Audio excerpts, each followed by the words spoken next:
Assalamualaikum warahmatullahi wabarakatuh. Perkenalkan, saya Sifa Angelina dari kelas 3B. Di video ini saya akan mengulas kembali materi di pertemuan ke-4, 6, dan juga 7. Di pertemuan ke-4 dibahas tentang sumber-sumber hukum dalam hukum internasional dalam pasal 38 Statuta Mahkamah Internasional. Yang pertama ada sumber hukum perjanjian internasional. Sumber hukum perjanjian internasional ini adalah bisa dikatakan sebagai sumber hukum yang penting karena perjanjian internasional menjadi instrumen utama pelaksanaan hubungan internasional antar negara. Peran perjanjian internasional ini dapat dikatakan sebagai menggantikan hukum kebiasaan internasional. Lalu sumber hukum yang kedua ada kebiasaan internasional. Menurut Dickson, sumber hukum kebiasaan internasional ini adalah hukum yang berkembang dari praktik atau kebiasaan negara. Unsur-unsur hukum kebiasaan internasional itu ada dua. Yang pertama ada unsur faktual, yaitu praktik umum negara-negara. Dan yang kedua ada unsur psikologis, yaitu menguji keberadaan suatu hukum. Dan sumber hukum yang ketiga ada prinsip-prinsip hukum umum yang diakui oleh bangsa-bangsa yang beradab, yaitu secara umum tidak hanya terbatas pada hukum internasional saja, tetapi mungkin pada prinsip dalam hukum perdata, hukum acara, pidana, hukum lingkungan, dan lain-lain. Lalu yang keempat, sumber hukum putusan pengadilan. Putusan pengadilan dalam pasal 38 Statuta Mahkamah Internasional disebut sebagai sumber hukum tambahan bagi sumber-sumber hukum yang lainnya. Sumber hukum ini tidak dapat berdiri sendiri, jadi sumber hukum ini menjadi sumber hukum tambahan. Lalu di pertemuan ke-6 dibahas tentang sumber hukum menurut para ahli. Yang pertama, menurut Mohtar Kusuma Atmaja, sumber hukum itu adalah jawaban atas pertanyaan di mana kita dapat menemukan hukum dalam konteks hukum internasional. Dapat berasal dari praktik negara, praktik organisasi internasional, praktik entitas lain negara, dan tulisan para pakar hukum internasional. Sumber hukum internasional juga dapat diartikan sebagai dasar mengikatnya hukum internasional, metode penciptaan hukum internasional, tempat diketemukannya ketentuan-ketentuan hukum internasional yang dapat diterapkan pada satu persoalan yang konkret.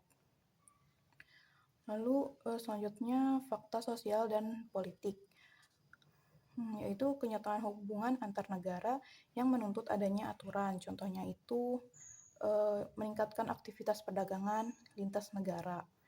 Lalu yang selanjutnya kebutuhan global yang mendesak sering jadi dasar terbentuknya hukum. Contohnya itu perlindungan hukum, perlindungan lingkungan.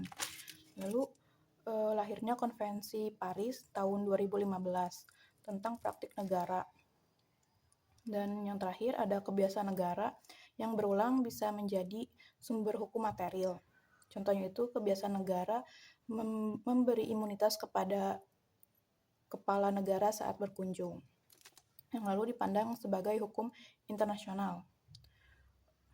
Lalu ada menurut G.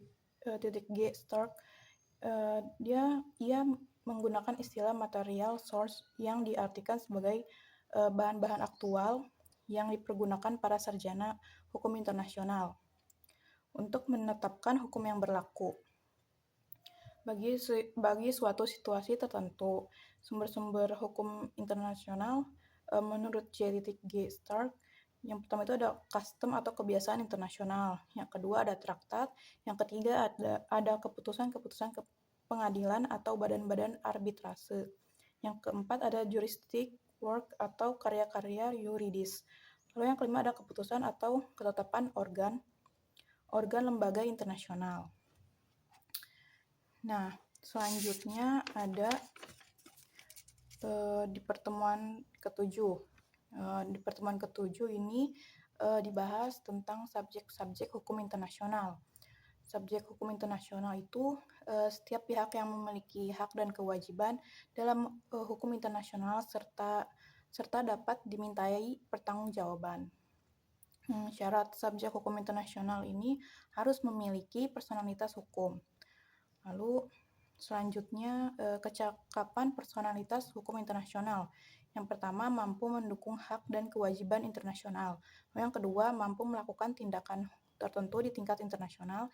Yang ketiga, mampu menjadi pihak dalam perjanjian internasional. Yang keempat, mampu melakukan penuntutan atas pelanggaran hukum internasional. Dan yang kelima, memiliki kekebalan dari yurisdiksi nasional. Dan yang keenam, dapat menjadi anggota atau berpartisipasi dalam organisasi internasional. Subjek hukum yang diakui ada 10. Yang pertama ada negara, yang kedua ada organisasi internasional, yang ketiga ada Palang Merah Internasional, yang keempat ada Takhta Suci Vatikan, yang kelima organisasi pembebasan, yang keenam kaum beligeransi, lalu yang ketujuh individu, yang kedelapan wilayah perwalian, yang kesembilan organisasi internasional non-negara atau non-pemerintahan, dan yang kesepuluh yang terakhir adalah perusahaan transnasional atau multinasional. Lalu selanjutnya dibahas tentang pengakuan dalam hukum internasional. Istilahnya yaitu recognition atau pengakuan, yaitu pernyataan resmi suatu negara mengenai penerimaan atau penolakan eksistensi subjek hukum internasional. Definisinya yaitu pengakuan adalah tindakan hukum. Lalu manfaatnya itu memperjelas kedudukan hukum internasional suatu entitas dan membuka jalan hubungan diplomatik dan kerja sama internasional. Lalu juga memberikan akses pada hak dan kewajiban internasional, misalnya keanggotaan PBB, perjanjian, dan perdagangan. Pengakuan terhadap negara baru ini ada 5 teori. Yang pertama ada teori deklaratif, yang kedua ada teori konstitutif, lalu yang ketiga teori pengakuan kolektif, keempat akibat hukum jika tidak diakui sebagai negara, dan yang kelima status hukum Palestina. Lalu selanjutnya ada pengakuan terhadap pemerintahan baru. Di sini ada 6 teori. Yang pertama itu ada teori legitimasi, lalu yang kedua ada teori de factoism, dan yang ketiga teori legitimasi konstitutif, lalu yang keempat ada teori Stimson, yang kelima teori Estrada, dan yang terakhir adalah akibat hukum pemerintahan tidak diakui. Cukup sekian dari saya, kurang lebihnya mohon maaf. Assalamualaikum warahmatullahi wabarakatuh.